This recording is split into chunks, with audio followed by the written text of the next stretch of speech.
ঘন কুয়াশার আবরণে পঞ্চগড়। পৌষের ঘন কুয়াশার চাদরে ঢেকেছে ইংরেজি নববর্ষের দিন। কুয়াশার আবরণের সঙ্গে বইছে হিমেল শীতল হাওয়া।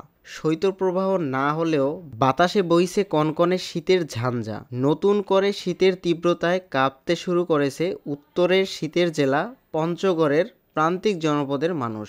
জেলার প্রথম শ্রেণীর তেঁতুলিয়া আবহাওয়া পর্যবেক্ষণাগার জানিয়েছেন, বুধবার সকাল ৯টায় তাপমাত্রা রেকর্ড করা হয়েছে ১১.৬ ডিগ্রি সেলসিয়াস। এর আগে ভোর ৬টায় তাপমাত্রা রেকর্ড করা হয়েছিল ১২.৫ ডিগ্রি সেলসিয়াস। গত বছরের শেষ দিনে রেকর্ড করা হয়েছিল ১০.৯ ডিগ্রি সেলসিয়াস। ২০২৪ সালের ১ জানুয়ারিও তাপমাত্রা রেকর্ড করা হয়েছিল ১১.৬ ডিগ্রি সেলসিয়াস।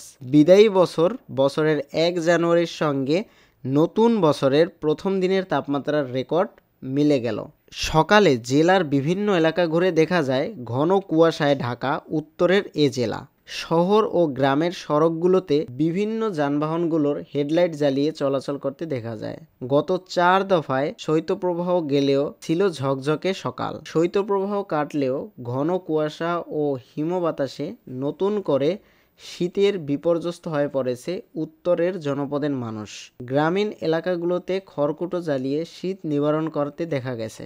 ঘন কুয়াশার কারণে দিনমজুর, পাথর ও চা শ্রমিক সহ নিম্ন আয়ের মানুষকে দেরিতে কাজে বের হতে দেখা গেছে।